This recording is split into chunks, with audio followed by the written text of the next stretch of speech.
This newscast is brought to you by the only and always Pure 4G.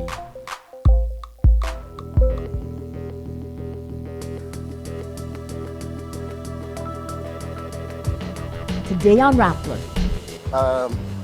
Today is effectively our last day to take up anything else dahil next week we begin with the budget.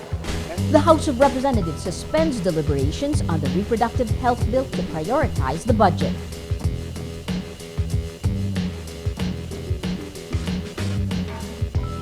Na ang terminong reproductive health ay obra maestra sa panlilinlang. Isa itong mautak at masisting pagkubli sa pangunahing layunin ng batas, ang birth control bilang paraan para paliitin ang populasyon ng ating bansa. Senator Soto calls the RH bill a population control measure in disguise.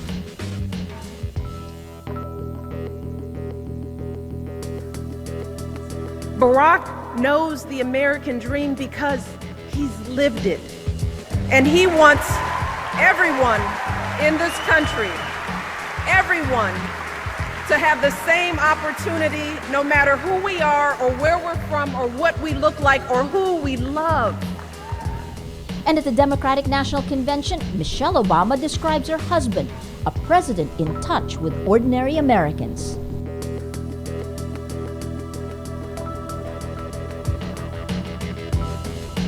Hello, I'm Maria Ressa. Welcome to Rappler, your social news network. The House of Representatives temporarily shelves the controversial reproductive health bill to prioritize the government's $2 trillion budget for 2013. It will likely be tackled again in October. Today is effectively our last day to take up anything else dahil next week we begin with the budget. And then, hopefully, pagdating ng then the speaker, sabi ni speaker, perhaps the lull period can be considered para makapag-usap. And then, let's see what's going to happen after we return from our break.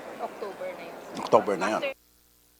The lower house fails to begin the crucial period of amendments because of a series of parliamentary tactics employed by the bill's critics. Not giving up, House Speaker Feliciano Belmonte is leading talks with the critics to come up with a compromise bill. Pro-RH legislators agreed to turn the bill into a, quote, poverty measure that will no longer universally promote contraceptives. Instead, it will be made, quote, available only to the poorest of the poor.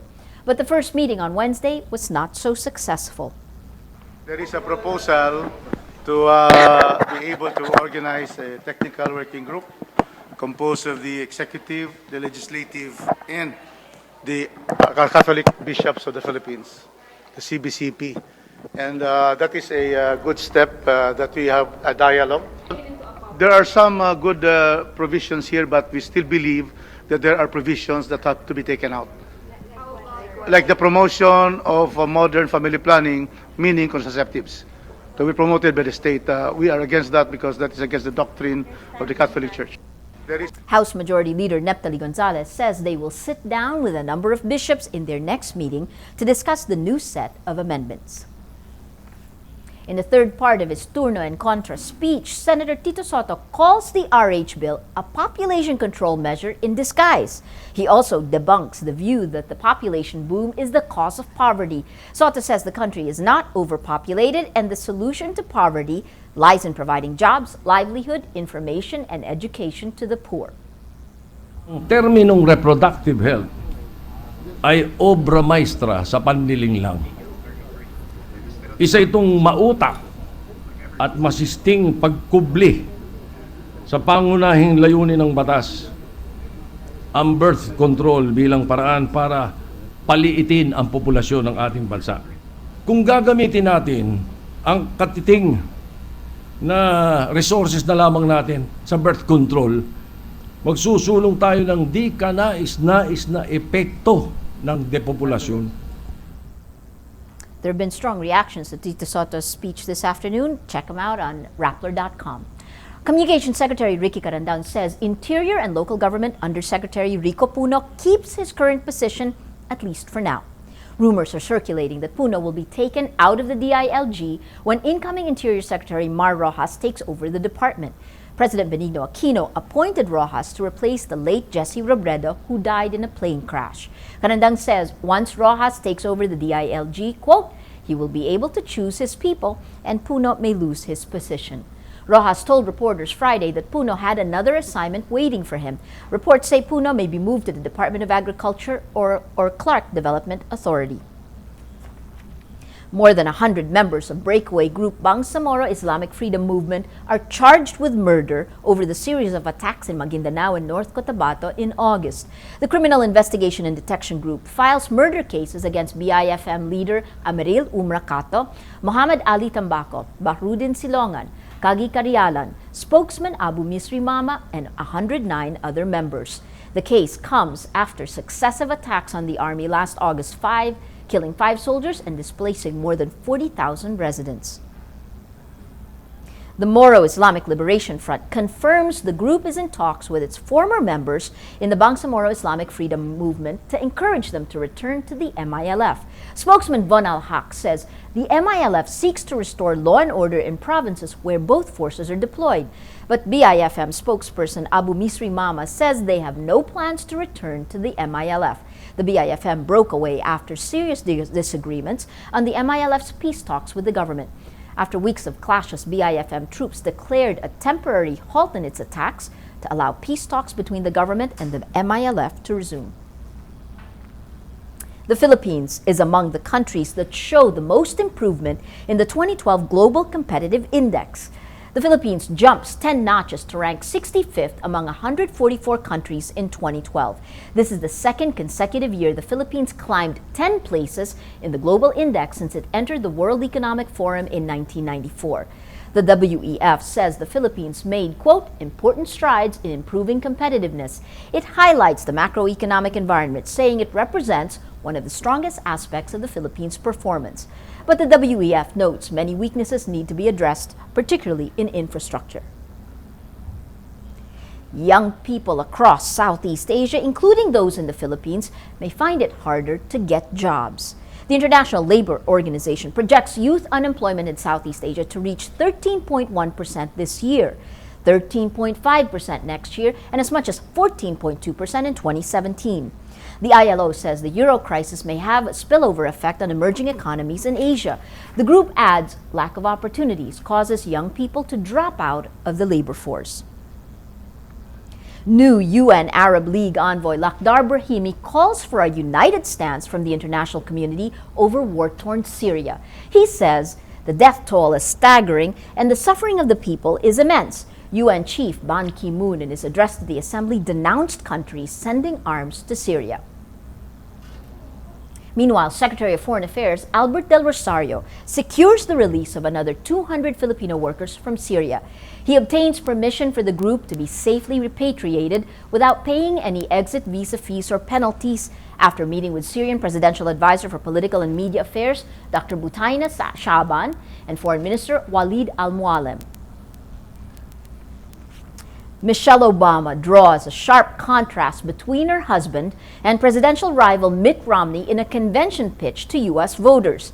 With 9 weeks to go before America votes, the race remains too close to call. In her speech, Michelle Obama cites the hardship she and husband Barack Obama endured. She says these made them aware of the problems they're trying to solve for ordinary Americans. The speech shows the difference between Obama and Romney, a multi-millionaire businessman born into a life of privilege. So in the end, for Barack, these issues aren't political. They're personal. Because Barack knows what it means when a family struggles. He knows what it means to want something more for your kids and grandkids. Barack knows the American dream because he's lived it. And he wants everyone in this country, everyone, to have the same opportunity no matter who we are or where we're from or what we look like or who we love. Well, let's now look at Rappler's Wrap for today, a list of the 10 most important events around the world you shouldn't miss. At number 2, seeking to downplay friction with China over regional disputes, U.S. Secretary of State Hillary Clinton pushes for a code of conduct over the South China Sea. She tells President Hu Jintao bilateral relations stand on a strong and solid base and says in a press conference it was, quote, in everyone's interest for China and members of ASEAN to agree on the code of conduct. Clinton denies the U.S. was trying to contain China and says it hopes an agreement with other claimant nations in the region could be worked out. The Philippines and Vietnam accused China of intimidation in the South China Sea. The U.S. responded by strengthening military ties with Southeast Asia. At number 7, a hacker group allegedly breaches an FBI agent's laptop and accesses the personal data of 12 million Apple iPhone and iPad users. Anti-Sec, a group linked to the hacking collective Anonymous, supposedly gained access to the unique identifying codes for Apple devices and posted 1 million of them on the internet. The news suggests the FBI is tracking Apple users. According to a BBC News report, the FBI says in a statement, quote, there is no evidence indicating that an FBI laptop was compromised, nor that the FBI either sought or obtained this data. At number 8, a survey by Pew Internet and American Life Project says 36% of social networking site users find Facebook and Twitter, quote, very important or somewhat important in keeping them informed about political news. It also found Democrats more than Republicans or independents value the social networking sites more. 1/4 of users say they became more active in a political issue after reading or discussing posts, while 16% say their views were influenced by what they read on social networking sites. 84% say they posted little or nothing related to politics. The poll was conducted January 20th to February 19th, 2012.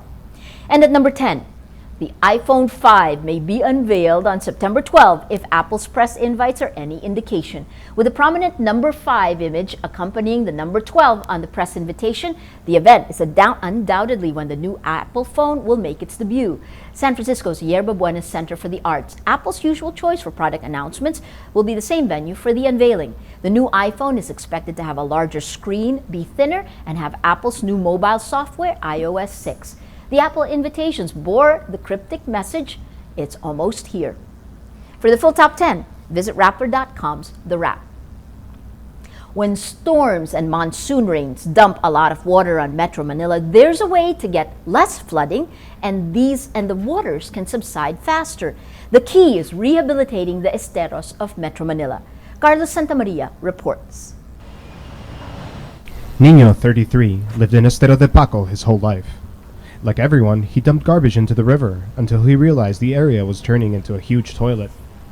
Nino is a river warrior, volunteers in charge of cleaning up the Pasig River. He teaches the informal settlers how to dispose of trash properly. The payback? Less floods and cleaner water. But some neighbors give him a hard time.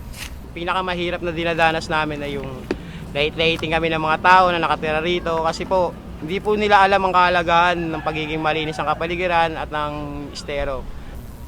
When the river warriors showed up here 3 years ago, residents ignored their efforts. But now they have seen how the place is changing and welcome the volunteers. Malaking pagbabago kasi dati doon kami dumadaan sa kabila. Tsaka maraming basura na aamoy ng mga anak ko, laging nagkakasakit. Mahangin, malakas na yung hangin kasi dati di ba kulob. Kaya ngayon malawak, maliwalas. 100 years ago, the Pasig River was called the Grand Canal of Venice in the east. The population explosion of Metro Manila turned it into a garbage dump that makes flooding worse when the rains come. With financial assistance from the Asian Development Bank, the Pasig River Rehabilitation Commission evolves a model for restoring other tributaries to the Pasig River, closer to the goal of bringing the Pasig River back to life. Environmental rehabilitation of Estero de Paco will try to get the estero into the original flowing system. We will try to reduce the amount of waste that is inside, and we will therefore try to restore the conditions in which it was flowing previously to the Pasig River. 3 years ago, during Ondoy, the floodwaters reached up to the second story of the houses near Estero de Paco. But in the recent monsoon floods that turned most of Metro Manila into a giant swimming pool, the estero did not overflow. If we rehabilitate the esteros, the flooding, there will still be flooding, but it will subside easier, it will subside earlier if we rehabilitate the esteros because there's no blockage, and then it will flow naturally. Nowadays, most of Manila's 47 esteros look like this. But in the future, they could look like this. They may not be the final solution to flooding, but they can definitely contribute to mitigating its effects.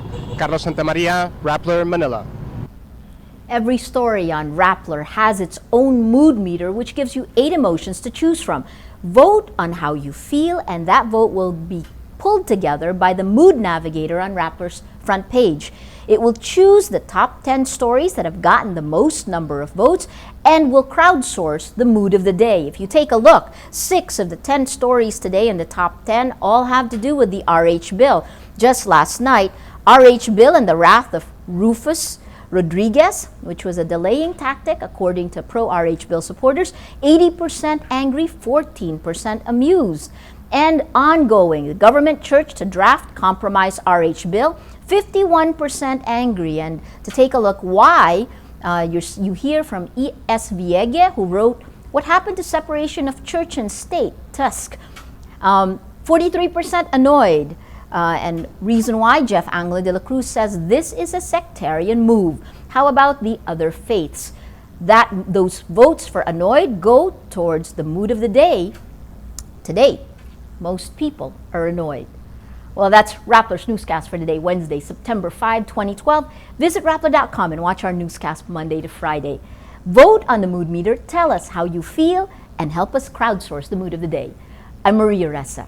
As we say at Rappler, tomorrow begins today.